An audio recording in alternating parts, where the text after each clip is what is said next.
Aparatların verin şeyleydi, düzgün aparatları verin çəkiydi.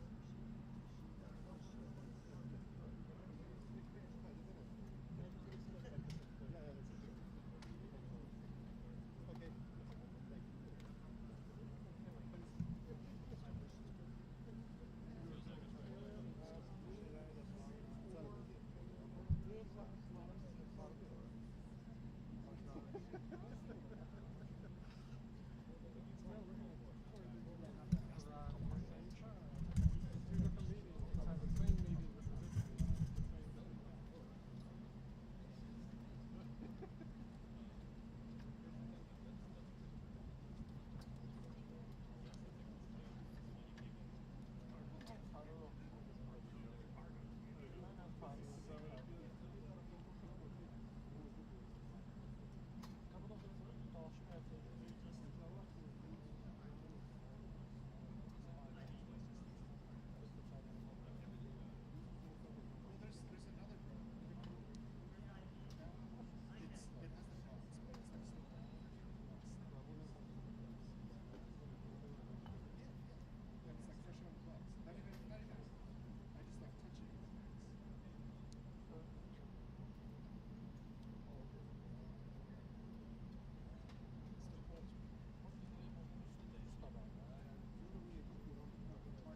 President Trump, sir, how confident are you there can be lasting peace between Armenia and Azerbaijan?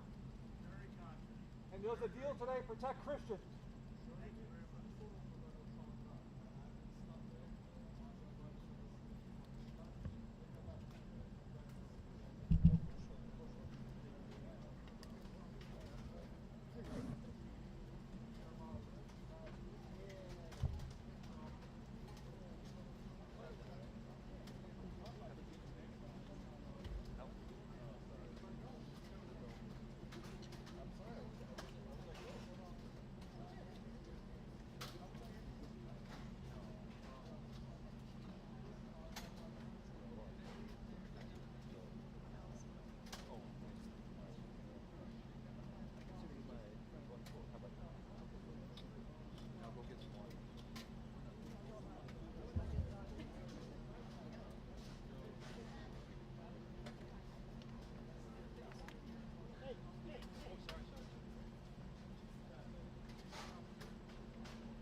Necat yaxşısan da.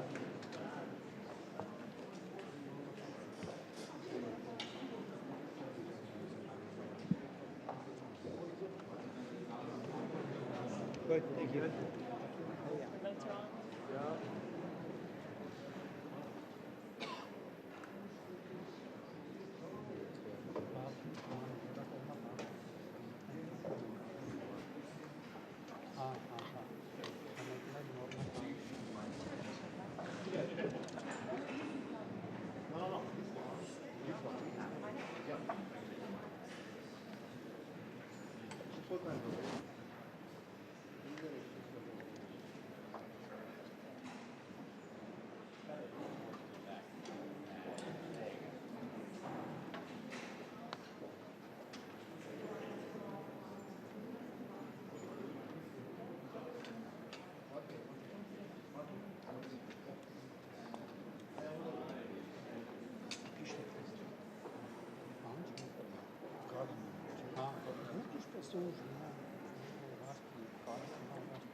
Česka.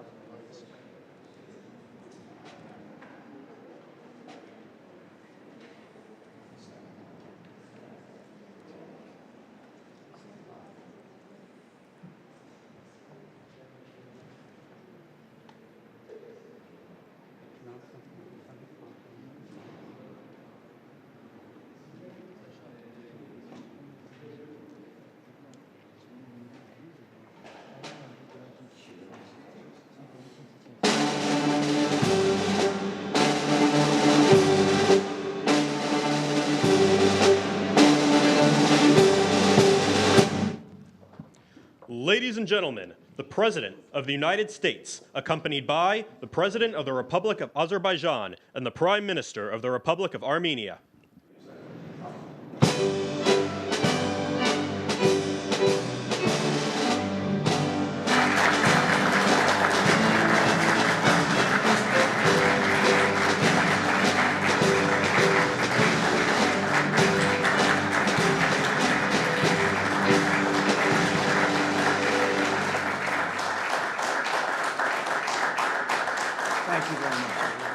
Thank you very much.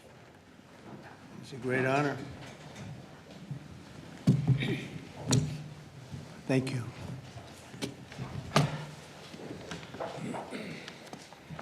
It's a long time, 35 years. They fought, and now they're friends, and they're going to be friends for a long time. But it's a big, beautiful honor to welcome everyone to the White House for this very historic peace summit between Armenia and Azerbaijan. It's really a great thrill for me. I love seeing good people get together, and that's what you have. You have two great leaders. I want to congratulate these two visionary people, Prime Minister Pashinyan and President Aliyev, for coming to Washington to sign this momentous joint declaration. It's a tremendously important document, and it's been a long time in coming. They were explaining before that so many times they thought they could get there. It never happened, just never happened. I also want to thank Secretary of State Marco Rubio, Special Envoy Steve Witkoff, and their teams at the State Department. And I see that we have Chris Wright outside and Senator Steve Daines sitting right here. Thank you, Chris. Thank you very much. And Steve, thank you very much. And we have some other wonderful dignitaries, including the dignitaries from your country. But they provided tremendous diplomatic assistance. And Marco, congratulations. It's a big thing. Keep going. You've got many jobs. And then, of course, you would say Steve was quite influential. I call him Henry Kissinger, who doesn't leak. For more than 35 years, Armenia and Azerbaijan have fought a bitter conflict that resulted in tremendous suffering for both nations. They suffered gravely for so many years. Many tried to find a resolution, including the European Union. The Russians worked very hard on it, never happened. Sleepy Joe Biden tried, but you know what happened there. He tried for probably 12 minutes and didn't work out. And many other countries tried, and they were unsuccessful. But with this accord, we've finally succeeded in making peace, and we just left the Oval Office where we signed voluminous documents and very important elements to the agreement. The country of Armenia and Azerbaijan are committing to stop all fighting forever, open up commerce, travel, and diplomatic relations, and respect each other's sovereignty and territorial integrity, so importantly. And I just spent a lot of time with these two men. I think they're going to have a great relationship. You want to know the truth? They didn't see each other that much, but they probably will. I think they're going to have. I think you two are going to have a great relationship. I have no doubt. And if you don't, call me and I'll straighten it out. Okay. Very importantly, we have also resolved the key issue that foiled previous negotiations. This declaration establishes what they are calling a great honor for me. I didn't ask for this. The Trump route for international peace and prosperity, which is a special transit area that will allow Azerbaijan to get full access to its territory of Nakhchivan while fully respecting Armenia's sovereignty. So they're going to be able to really live and work together, and it's amazing. So that's a very important territory, I guess, very special territory to you, and now they work together. Armenia is also creating an exclusive partnership with the United States to develop this corridor, which could extend for up to 99 years. And then they promise in 99 years they'll extend it, right? You'll promise. But we anticipate significant infrastructure development by American companies. They're very anxious to go in to these two countries, and they're going to spend a lot of money, which will economically benefit all three of our nations. This is incredibly positive news for the future of the entire region, and it's a very important region, as you know. Additionally, the U.S. is signing a bilateral agreement with both countries to expand cooperation in energy, trade, and technology, including AI. And in terms of energy, Chris is here representing our country, and there's nobody better than Chris Wright. And Chris, I understand it's very fertile. It's a very fertile area. So I appreciate everything you've done. You've done amazingly well. We've got the gasoline prices coming way down from where they were. And it's really been something to watch. We are drilling like we haven't drilled in many years. I guess I could say ever before, and we just started. We're also lifting restrictions on defense cooperation between Azerbaijan and the United States of America. The president, that's a big deal. Is that important to you? I think so. That was pretty good. They're very happy about that. So am I. As president, my highest aspiration is to bring peace and stability to the world. Today's signing follows our success with India and Pakistan. They were going at it. They were going at it big, and they were great, two great leaders that came together just prior to what would have been a tremendous conflict, as you know, a nuclear conflict probably. Also the Congo and Rwanda. Now that was one which was going on for 31 years. You have them beat. 35 years you had them beat. But that was going on for 31 years, and we have it all done, and people are very happy. That was a rough one. That was nasty. 7 million people that they know of died. Also, just recently, Thailand and Cambodia, that was one that was just starting. That 2,000 people were dead on the border, but it was just starting. And I was talking to one of the two nations on trade, and I said, I'm not going to sign a trade deal if you guys are going to fight. And I got the other one. And again, great leadership, Thailand and Cambodia. And before it got started, beyond that first couple of days, we stopped the war. and they've had wars periodically, very much as you two have had long-term wars, and we got it stopped. And the two, again, I find in all cases, they're great leaders. If they didn't agree, I would say they're lousy leaders, to be honest with you, but they did agree.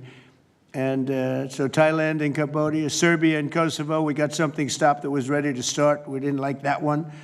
We didn't like it at all, and we saved a lot of lives. And numerous others. In addition, as you know, we took out the nuclear capability of Iran. And to use a term that people tried to dispute without any knowledge, it was obliterated. That's been confirmed by the Atomic Energy Commissions, everybody, that's totally obliterated. They might try again, but they're going to have to try a new site because they are, and I want to just say our military, we have the greatest military in the world. We have the greatest equipment and military manufacturing anywhere in the world, nobody even close. And that sort of proved it. So getting rid of that threat from the Middle East was very big. And I think a lot of people are going to be joining right now the Abraham Accords. It's going to be very important. So hopefully we're going to have many more successes. I hope we're not going to have too many more in this field because hopefully we're not going to be seeing too many more wars. But I came in and this whole world was on fire. All these things were sort of happening. We've only been here for 6 months. The world was on fire. We took care of just about every fire, and we're working on another one that you're reporting on very strongly with Russia, Ukraine, and we'll have some more information for you a little bit later. But I want to ask these two very special people. Again, I've gotten to know them. They're very special people, and I think they have the potential to have a great personal relationship, which is always good, but also a great just relationship. And if I might, may I ask you to say a few words, sir? Thank you very much, Mr. President. First of all, thank you for invitation. It's a big honor to be invited by the President of the United States for this historic event. Actually, we are writing a new history in a bilateral interstate relationship between the United States and Azerbaijan. We are starting the path towards a strategic partnership. The Charter on Strategic Partnership will be elaborated within several months, and that is a historic achievement for Azerbaijan, because to be in the format of strategic partnership with the greatest country of the world is a great opportunity and also a very big responsibility. And this strategic partnership format embraces so many important areas: mutual investment, trade, energy, connectivity, transit, AI, defense sales, counterterrorism. So all these areas where we had and hopefully will have very active cooperation in the future. So it opens a lot of opportunities for Azerbaijan to continue its path of development, to diversify its economy, to keep unemployment low as it is today, and to look to the future with great optimism. Also, I'm very grateful to Mr. President that he today lifted the restrictions which have been imposed on Azerbaijan back in 1992, just only 1 year after Azerbaijan restored its independence. These restrictions have been imposed on us. So after 33 years, these restrictions have been lifted just today. So really, it's a day which will be remembered by the people of Azerbaijan with a feeling of pride and gratitude to President Trump for his attitude to Azerbaijan, for his vision, for not only for our region. We were exchanging views today, and I said that within several months he managed to put an end to conflicts in Asia, in Africa, and now in Southern Caucasus. What we could not achieve for more than 30 years. We had to sacrifice lives. We had to fight two very bad wars with a lot of casualties. And if not for President Trump and his team, and our great friend, Mr. Witkov and his team, probably today, Armenia and Azerbaijan would have been again in this endless process of negotiations. So really, it's a historic day. We are today establishing peace in the Caucasus, which will open great opportunities not only for our region. And as President Trump correctly mentioned, the Trump route for international peace and prosperity, which will create new connectivity lines, which will lift the walls, and which will create connectivity opportunities for so many countries, with investments, with prosperity, with stability. You know, Azerbaijan and Armenia, we became independent at the same time as a result of the collapse of the Soviet Union. But at that time already, we were at war. So we lost a lot of years just being preoccupied with wars and occupation and bloodshed. So today, historic day, also is because we bring peace. President Trump brings peace to Caucasus, and we're grateful for that. And I'm sure that Armenia and Azerbaijan will find courage and responsibility to reconcile, and also the people will reconcile. We will turn the page of standoff, confrontation, and bloodshed, and provide bright and safe future for our children. So I'm very happy because today we're writing the great new history. And once again, Mr. President, thank you for all what you are doing for us, for our region, and for the whole world. Thank you very much.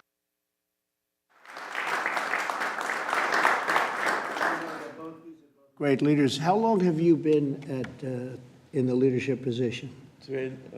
22 years. 22 years. Yeah. That's pretty good. That means he's tough and smart. And it's an amazing part of the world. Congratulations. Thank what you. a great honor to be involved. Thank you very much. Please. Thank you, Mr. President, ladies and gentlemen. Today we have reached a significant milestone in Armenia-Azerbaijani relations. We're laying a foundation to write a better story than the one we had in the past. This breakthrough would be simply not have been possible without President Trump's personal engagement and his resolute commitment to peace in our region.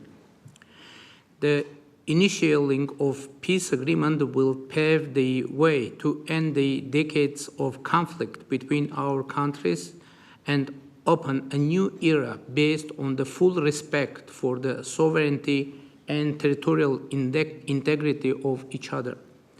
Today's declarations, which President Trump personally will sign as well as witness, gives confidence and assurance that we're opening a chapter of peace, prosperity, security, and economic cooperation in the South Caucasus.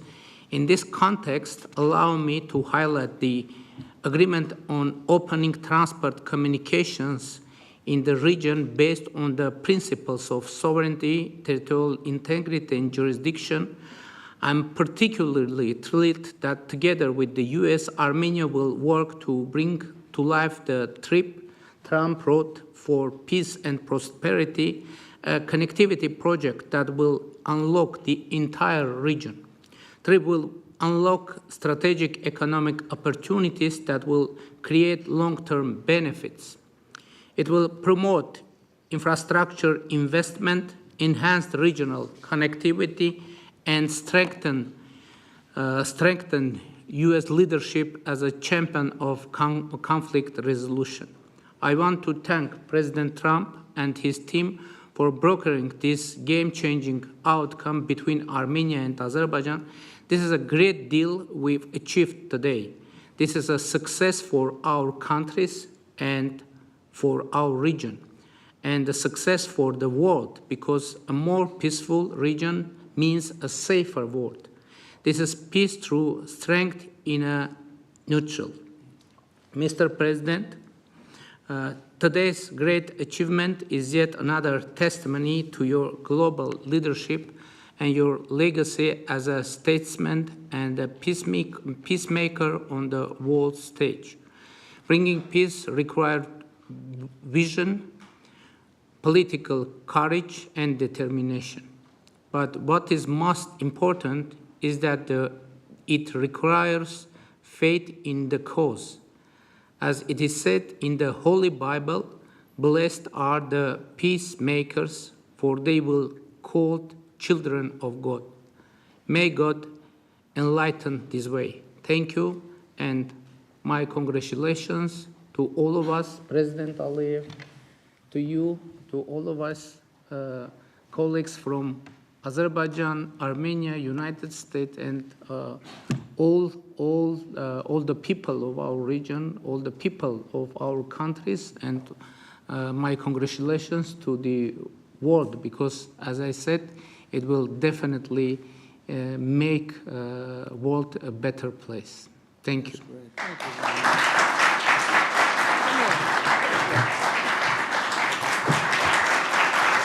President of the United States, the President of the Republic of Azerbaijan, and the Prime Minister of the Republic of Armenia will now sign the joint declaration on the outcomes of the Trump Route for International Peace and Prosperity Summit. That's really They will beautiful. sign 3 copies in English. The President of the United States signs as a witness to the President of the Republic of Azerbaijan and the Prime Minister of the Republic of Armenia, affirming their path to peace, stability, and prosperity. We kindly ask that all guests remain seated for the signing of the documents.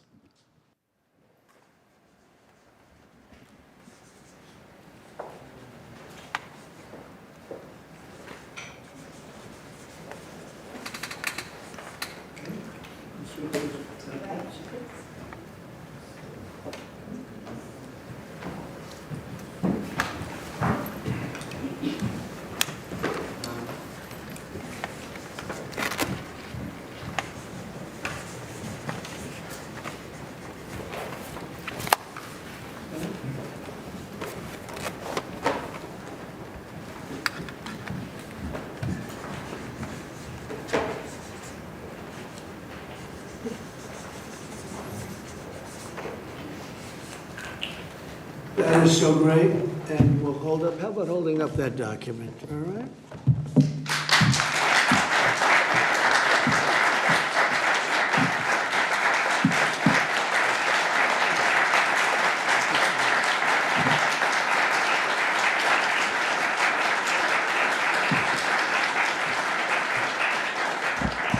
Well, thank you. This is really a big day, and we have some other big announcements, but I didn't want to make them because I don't want to do anything that could even, in a little way, overshadow what's taken place today. 35 years of death and hatred, and now it's going to be love and respect and success together.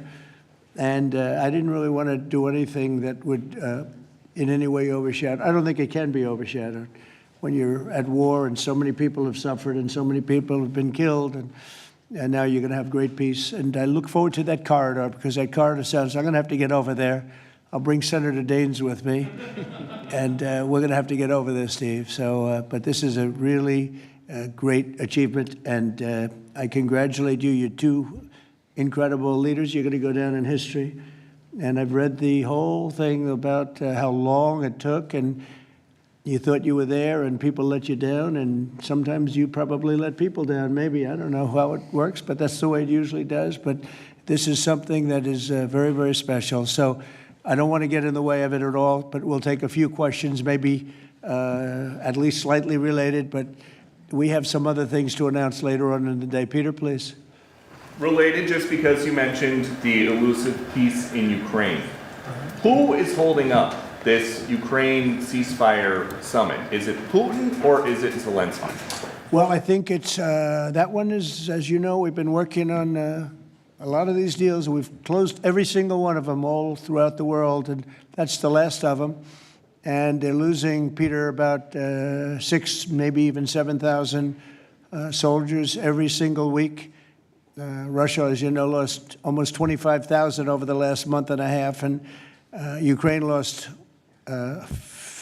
just a small number, fewer. It's a lot of people are dying, and I think we're getting very close. And we're going to be announcing later on. We're going to have a meeting with Russia. We'll start off with Russia, and we'll announce a location. I think the location will be a very popular one for a lot of reasons. But we'll be announcing that a little bit later. I just don't want to do it now because of the importance of what we just did. And I completely understand please, that. go Just ahead. a follow-up. Are you surprised that Zelensky hasn't figured out by now, in years of war, how to deal with you and to deal with Putin without needing permission to make concessions from his parliament or from a national referendum? Well, he's going out and getting what he needs. You know, he's not authorized to do certain things. I said, well, you're going to have to get it fast because, you know, we're getting very close to a deal. And he's doing that, and he's working with the European nations, and they're terrific people, terrific leaders, NATO. And as you know, I became very friendly with them. They agreed to go from 2% to 5%, 2% that they didn't pay to 5% that they've already paid. It's trillions of dollars. So, you know, we're working together very closely. But no, in all fairness to President Zelensky, he's getting everything he needs to assuming we get something done. But I'll be meeting very shortly with President Putin. It would have been sooner, but I guess there's security arrangements that unfortunately people have to make. Otherwise, I'd do it much quicker. He would too. He'd like to meet as soon as possible. I agree with it. But we'll be announcing that very shortly, okay? And location. Yeah, please. Mr. President, with this meeting with Putin, is this Russia's last chance to achieve peace? And do you expect Ukraine to make any type of territorial concession? Yeah, I don't like using the term last chance. Look, it's, you know, look, this is two very, very smart people. They've been going at it and their predecessors also very smart. And they've been going at it for 35 years. It's tough. And, you know, when those guns start going off, it's awfully tough to get them to stop.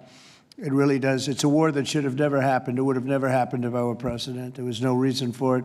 So many people are killed, so much cultural destruction. You look at those magnificent towers, the most beautiful in the world. You know, the spires were considered the most beautiful in the world. They're all in a million pieces, laying on the ground, all obliterated, knocked into a million pieces. So sad. But millions of people have died. And very, very much set in their ways. A lot of people were set in their ways, but I think we're getting close. I mean, this was not my war. This was Biden's war. But the European Union has been great. As you know, they're purchasing equipment from us. They have a lot of money, and they're spending a lot of money on buying equipment. We're not spending money, but we are supplying them equipment. They're paying for it. And I think, you know, I think that a lot of things happened recently that would make this go forward. I'm not going to mention anything having to do with India, but maybe that had an impact. But what really had an impact was NATO has stepped up in terms of their spending on buying military equipment. You know, we're in for probably through Biden and his people, $350 billion. $350 billion. When they hear these numbers, you're saying that's a lot of money. $350 billion the United States has spent on that. It should have spent nothing because it should have never happened. It would have never happened. And Europe is in for over $100 billion, which is, it should be the opposite if we were in for anything, but it should be the opposite. And I will say that Europe wants to see peace. The European leaders want to see peace. President Putin, I believe, wants to see peace, and Zelensky wants to see peace. Now, President Zelensky has to get all of his everything he needs because he's going to have to get ready to sign something, and I think he is working hard to get that done. Will Zelensky have to give up territory, Mr. President? Well, you're looking at territory that's been fought over for 3.5 years with, you know, a lot of Russians have died, a lot of Ukrainians have died. So we're looking at that, but we're actually looking to get some back and some swapping. It's complicated. It's actually nothing easy. It's very complicated, but we're going to get some back. We're going to get some switched. There'll be some swapping of territories to the betterment of both. And but we'll be talking about that either later or tomorrow or whatever. Yeah, please.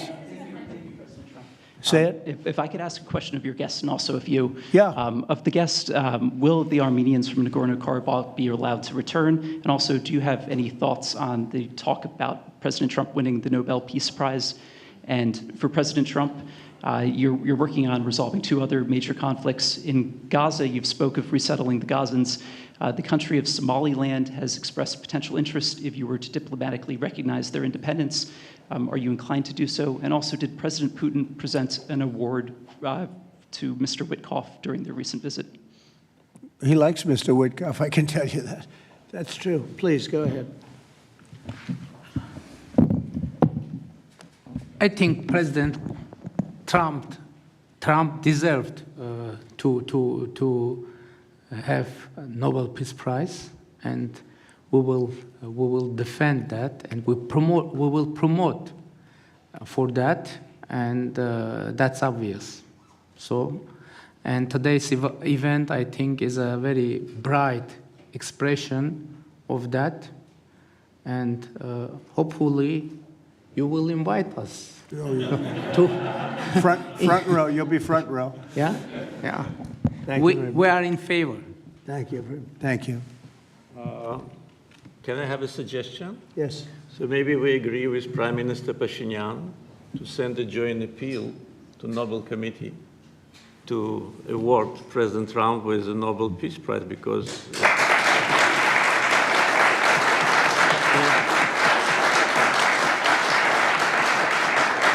from the leaders of the countries which were at war for more than 3 decades, having this historic signature here, it really means a lot. This is tangible result of President Trump's leadership, and no one could have achieved that. There have been many presidents here since beginning of 90s, and the so-called Minsk process, which, by the way, today we put an end to with my Armenian colleague, started in 1992. So negotiation under the auspices of OSCE continued for more than 3 decades without any result. So who, if not President Trump, deserves the Nobel Peace Prize? I don't want to go into the history of some very strange decisions of the Nobel Peace Committee to award the prize for someone who didn't do anything at all.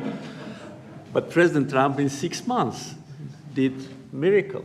So I think that my Armenian colleague will support it, and judging by the reaction of the audience, I think as soon as we come back, we will agree to issue a joint letter. And hopefully, and I also join when President is awarded, we hope that he will invite us to the ceremony. You certainly will be. Thank you very much. Do we have draft to sign now? Well, we'll see what happens. We already like to sign. Thank you very much. It's very nice. We're looking into that right now. Good question, actually, and another complex one, as you know, but we're working on that right now. Somaliland. Thank you so much. I wanted to ask you, have you spoken to Russian President Putin yet? And would you go to Russia or Ukraine? And what exactly would you say to him? We'll be announcing a location in maybe a little while, and I think you'll be very happy. We'll see what happens, right? All we can do is do our best. We've been working on this one for a long time. This is a very complicated one also. This was extremely complicated, but we made it less complicated, and we had 2 very brilliant people on my right and my left. They understood what was at stake. I think if it didn't get done now, it might have never gotten done. So this is the same, very similar with Ukraine. It became more and more complicated as time went on. It was simple at the beginning. It wasn't going to happen, but it became more and more complicated. But I think we're getting close. Yes, ma'am. Yes, go ahead, please. Could the location for the summit be Italy? Location, Oh. Italy. I will give it to you very soon. Honestly, I don't want to do anything. These guys, I don't want to do anything where that's like, because this is a bigger story than a location. A location's good. I'm a real estate person. I know about location. But there's nothing to compete with this in terms of what we're doing today. It's just such a great achievement for these 2. Really, they'll go down as great leaders for what they did. I put them together, but what they have been able, and I don't want to do anything. So we'll talk about it later. Today, we'll give you a location today. And what about the war on the cartels, too? You were talking about sending military forces to fight against the drug cartels in Latin America. Do you think it's worth sending our forces, our U.S. forces there to take this on? Cartels where? Central Latin America. Well, Latin America's got a lot of cartels. They've got a lot of drugs flowing. So, you know, we want to protect our country. We have to protect our country. We haven't been doing it for 4 years. And we love this country like they love their countries. We have to protect our country. So, you know, we're playing a tough game, but we'll have more to say about that soon. Yes, ma'am. Mr. President, I'm Musala from Azerbaijan News Agency Report. So we are grateful to be here. Today you host a truly historic meeting. As a person who values diplomacy and global interaction, do you consider the possibility to visiting Azerbaijan? Actually, you mentioned Azerbaijan and Armenia after this meeting. Well, to visit our countries, do you consider to visit? Wow. which one do I consider better? Both, yes. Both. Oh. I think if I ever said that you would say, this guy couldn't have solved the problem. You know what? I consider them both great, okay? And you know what? They're going to be even greater. But and they're very different in many ways, but they have a lot in common. But they're both great as far as I'm concerned. Yeah, please.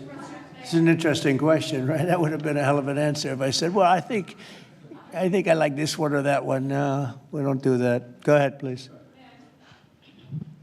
Mr. President, first of all, thank you for bringing peace to South Caucasus, something that no one has been able to achieve in 35 years. Thank you. That's number one. We also noticed that you think highly of the commitments that the sides have taken on and assumed.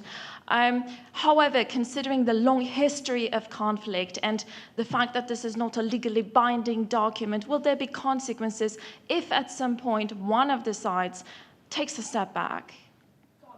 I don't think it's going to happen. I think it's going to be very good. And I told them, I gave them a personal commitment. If there's, you know, there's always little problems here and there, right? The big ones have been solved. These are the giant ones have been solved. But if there's conflict, they both know they're going to call me and we're going to get it straightened out. They're not going to have a problem. Where are you from? Armenia. Okay, good. Very good. I was wondering. It was a very unusual question.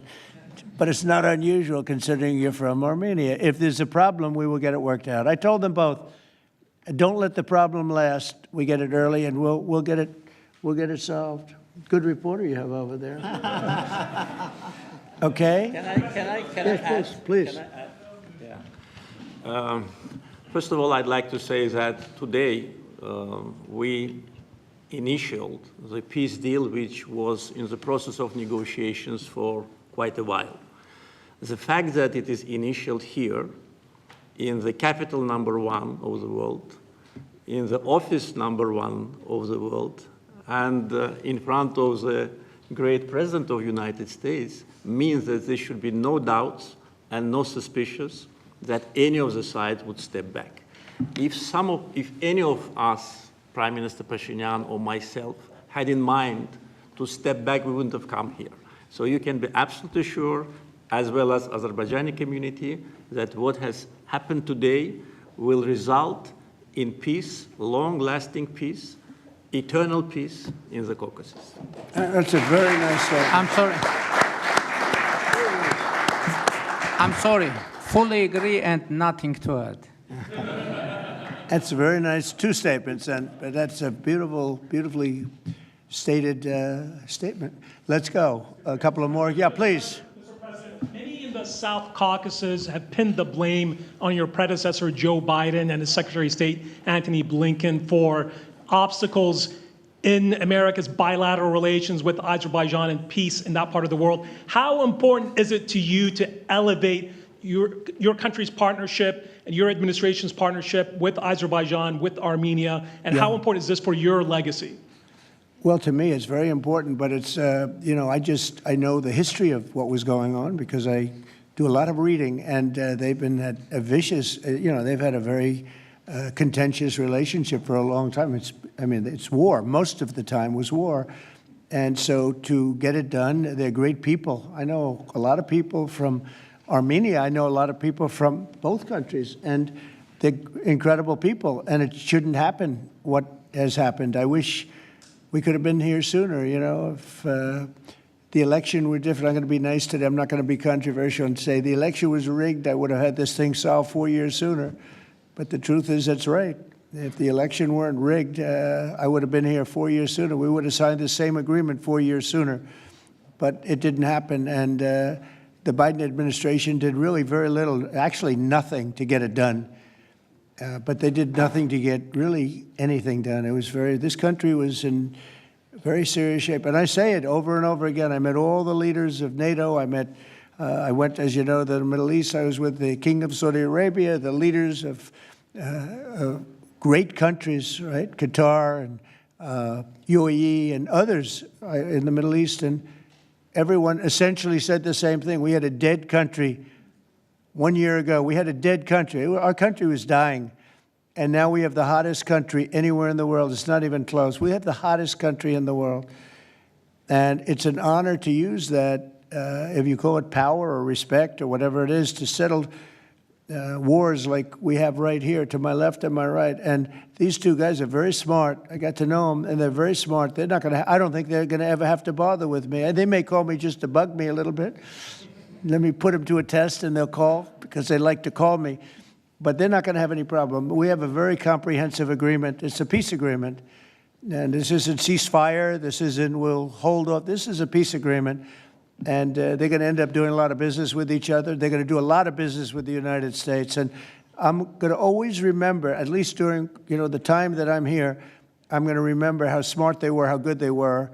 And when it comes to trade and other things, we're going to always go 100% out. We'll go out of our way to make sure it comes out good for them. They did an amazingly good thing and a very brave thing. It's a very complicated part of the world they come from, very tough part of the world. It's a tough, but smart part of the world, smart, tough people, and great wealth, great energy wealth. I was talking to Chris, and you were saying in terms of wealth, it's enormous wealth. But wealth doesn't often solve problems.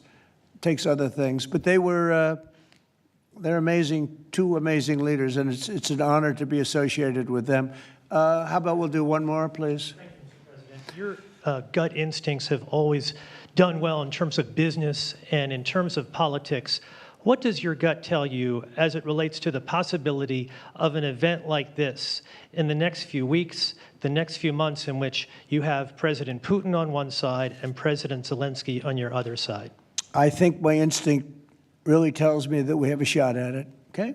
And you'll find that out later on, and maybe even today, but we have a shot at it. Look, it's got to be solved. We're not losing people.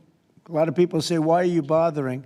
We're not losing people. We were spending hundreds of billions of dollars. Now we're spending nothing. We're spending no money. I guess we're making money because, we have the best military equipment in the world. We're selling it to NATO. But you're losing thousands of people a week, Russians and Ukrainians mostly soldiers, but, missiles are lobbed into cities and towns, Kiev, lots of places. You've been reading the same stories that I've been reading. And we got to get it solved. The Norwegian Nobel Committee will make their announcement as it relates to this year's Nobel Peace Prize on October the 10th, Friday, October the 10th. Is that date circled on your calendar, Mr. President? I can't say. I mean, a lot of people say, no matter what I did, because, I'm of a certain persuasion, no matter what I do, they won't give it. And I'm not politicking for it. I have a lot of people that are. I know. I mean, I read the same things as you do. But it would be a great honor, certainly. But I would never politic. I'm not doing it for that. I'm doing it because of, I really, number one, I want to save lives. That's why I'm involved so much with Ukraine and Russia. It's saving lives of Russians and Ukrainians. It's not American lives. Now, I would say this, that war could have escalated in something much better. That could have been a world war. I think if we didn't come, Ukraine-Russia would have ended up being a world war. And I stopped that. That stopped. Now, the only question is, when is it going to be settled? And it could be very soon, but when is it going to be? But that would have been a world war. If I didn't come along with a very talented group of people sitting largely right here, but there are others not in the room that are very talented, I think Russia, Ukraine would have had a very, very high degree, I think even probably would have ended up being in a world war. I don't think people talk about that now because they don't see it anymore, but we've brought it down a long way. But that was getting to a point. When I first came in, I said, wow, this thing is really bad. And it could have escalated to a level that you people would have been very unhappy with. Yeah. Your predecessor, Mr. President, President Ronald Reagan, had a phrase as it relates to dealing with the then Soviet Union and also Mikhail Gorbachev. The phrase was trust but verify. Do you subscribe to that same view as it relates to Mr. Putin and Russia? Well, I do, relating to everybody. I mean, not just President Putin, but also people and leaders that I deal with. Look, I'm dealing with trade. And some of the worst deals we made, some of the worst trade deals we have, I talk about friend and foe, right? Friend and foe, two interesting words. Some of our worst trade deals were not with the foe, they were with the friends. Our friends were just killing us on trade. Not anymore. Not anymore. We're taking in trillions of dollars, and we're respected. And we're settling, through trade, even a little bit here, less here than on some, but through trade, I got things settled. With India, Pakistan, I think it was trade more than any other reason. That's how I got involved. I said, I don't want to be dealing with countries that are trying to blow up themselves and maybe the world. They're nuclear nations. That was a big one. Getting that one settled, I think you'd agree, that was a big one. And they were going at it, they were shooting airplanes out of the sky. 5 or 6 planes got shot down in their last little skirmish, and then it was going to escalate from there. And that could have gotten to be very, very bad. No, I want to save a lot of lives. I love saving lives. That's what it's about. And when you save lives, you really end up having a peaceful world. Usually that ends up pretty well. I want to thank everybody, but in particular these two great leaders for having the courage to do what they did today, and they're going to go down in the history books. And it's a great honor to be involved. Thank you very much.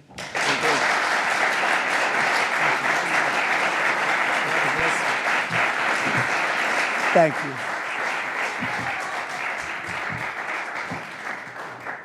Thank you. Ladies and gentlemen, please remain in your seats until the leaders have departed the room. Thank you.